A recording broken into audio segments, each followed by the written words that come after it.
Hello students, कक्षा 12वीं विषय गणित का असाइनमेंट आ चुका है, जिसे हल करने के लिए आवश्यक दिशा निर्देश यहाँ पर दिया जा रहा है। प्रश्न पहला है, किसी बिंदु पर फलन की अवकलनीयता की परिभाषा लिखिए तथा सिद्ध कीजिए कि महत्तम पूर्णांक फलन f(x) महत्तम पूर्णांक फलन x greater than 0 less than 3 x बराबर 1 तथा x बराबर 2 पर अवकलनीय नहीं है। इस प्रश्न में हमको 3 बातों का उत्तर देना है। पहली बात, अवकलनीयता की परिभाषा। दूसरा, x बराबर a पर अवकलनीय नहीं है। और तीसरा, x बराबर 2 पर भी अवकलनीय नहीं है। तो 3 स्टेप में हल होगा। तो हम यहाँ देखते हैं अवकलनीयता की परिभाषा। किसी बिंदु पर फलन का वाम हस्त अवकलज दक्षिण हस्त अवकलज के बराबर हो तो फलन उस बिंदु पर अवकलनीय कहलाता है, या उसी को इस प्रकार भी लिखा जा सकता है, फलन f(x) बिंदु x बराबर a पर अवकलनीय होगा यदि L f'(a), जिसका मतलब होता है वाम हस्त अवकलज, बराबर R(f')a अर्थात दक्षिण हस्त अवकलज बराबर हो। अब हम दिए गए फलन को x बराबर a पर अवकलनीय नहीं है प्रूफ करेंगे। तो यहाँ पर दिया हुआ है f(x) बराबर महत्तम पूर्णांक फलन, इसलिए function of 1 is equal to हो जाएगा महत्तम पूर्णांक फलन 1 का मान 1।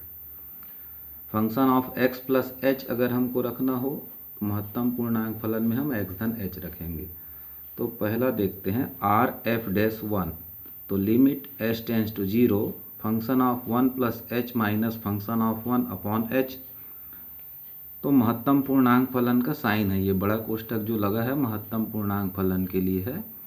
तो 1 धन h लिखा हो तो इस स्थिति में महत्तम पूर्णांक फलन यानी 1 में न्यूनतम वृद्धि के लिए महत्तम पूर्णांक फलन का मान 1 ही होता है, इसलिए 1 प्लस h के लिए हम 1 लिखेंगे और महत्तम पूर्णांक फलन 1 का मान 1 लिखेंगे। 1 से 1 गया 0, h से 0 को डिवाइड किए 0 आ गया। तो इस प्रकार देखेंगे कि ये जो लिमिट h टेंस टू 0 है वो 0 के इक्वल हो जाता है। फिर हम इसी प्रकार L f'(1) निकालेंगे। इसके लिए फार्मूला है limit h tends to 0 function of 1 minus h minus function of 1 upon minus h। तो यहाँ पर ध्यान देने वाली बात यह है कि अगर 1 माइनस h के रूप में महत्तम पूर्णांक फलन हो तो उसका मान 0 एक्सेप्टेबल रहता है, इसलिए यहाँ पर इसका मान 0 लिया गया और सॉल्व करते हुए देखें तो इसका मान इनफाइनाइट आया। तो 1 व 2 से हम देखते हैं कि R(f')(1) is not equal to L(f')(1), इसलिए हमारा फलन x बराबर a पर अवकलनीय नहीं है।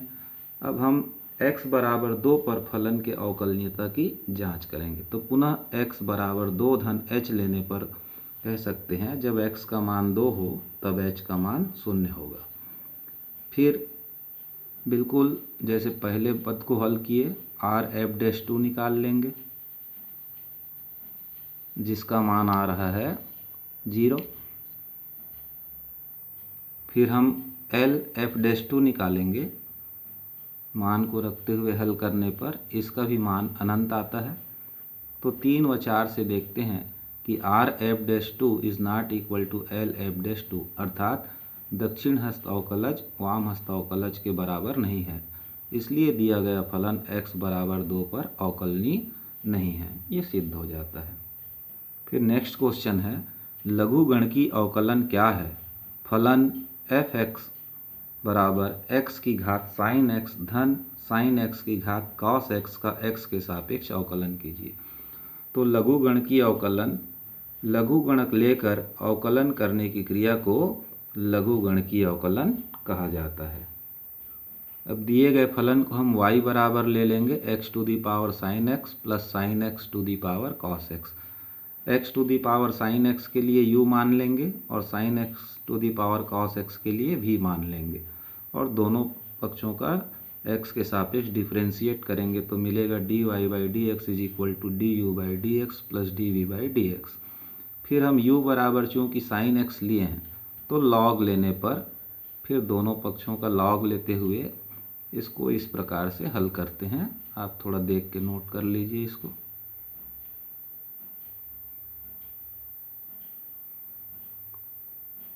तो हम देखेंगे du/dx का मान हमको x to the power sin x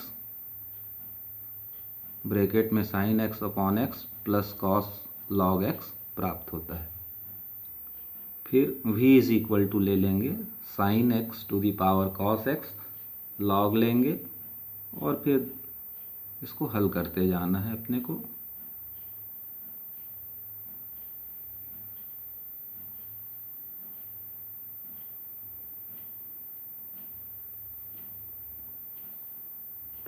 तो देखेंगे dv/dx का मान प्राप्त हो गया। अब इस du/dx तथा dv/dx के मान को समीकरण 1 में हम रख देंगे तो dy/dx इज इक्वल टू हमारा आंसर आ जाएगा। फिर प्रश्न क्रमांक 3 में प्राचलिक समीकरण दिया हुआ है x और y का मान, then find the second derivative of y का द्वितीय अवकल गुणांक प्राप्त करना है। तो x और y दोनों के फलन t के फलन हैं तो दोनों को पहले t के सापेक्ष हम डिफ्रेंशिएट करते जाएंगे। देखिए कैसे हल हो रहा है।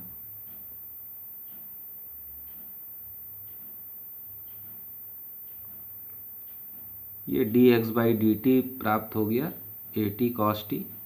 अब y इज इक्वल टू दिया हुआ है a sin t minus t cos t। इसको भी t के सापेक्ष जब डिफ्रेंशिएट करेंगे तो देखिए आगे हमको dy/dt बराबर at sin t प्राप्त हो गया। हमको चूंकि dy/dx प्राप्त करना है इसलिए नंबर 2 को यानी dy/dt के मान को dx/dt के मान से डिवाइड करेंगे तो dy/dx is equal to 10t प्राप्त हो गया। अब हम differentiate with respect to x दोनों पक्षों का x के सापेक्ष समाकलन करेंगे।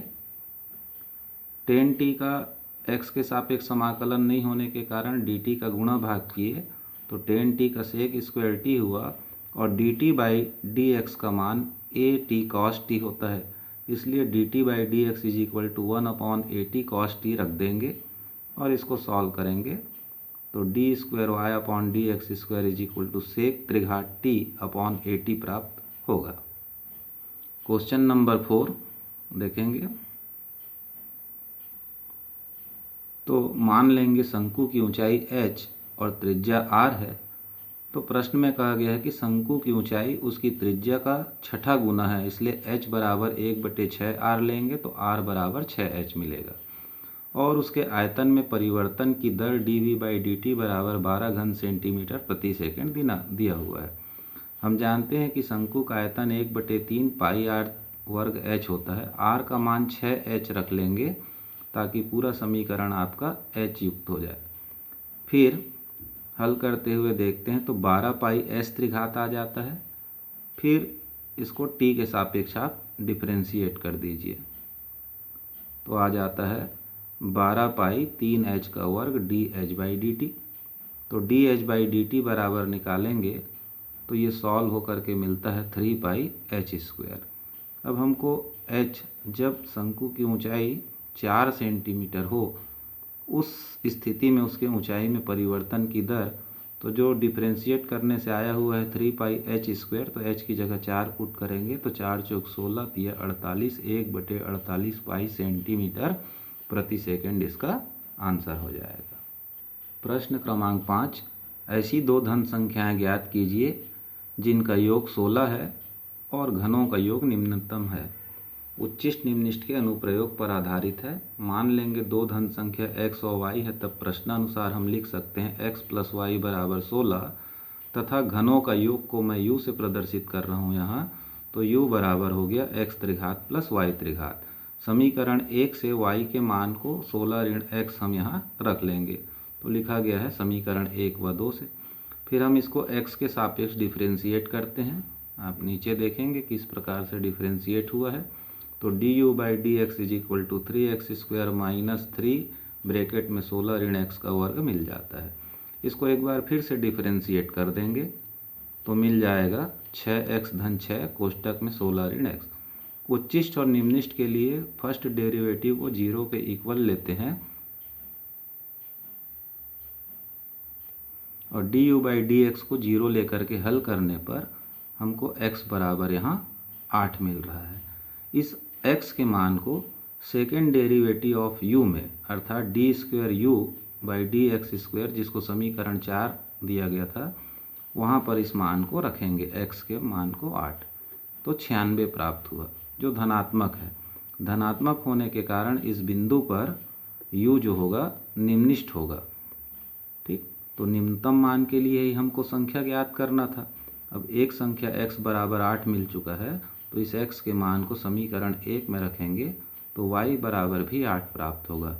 अतः दोनों संख्याएं जो धनात्मक थीं 8 और 8 होंगी।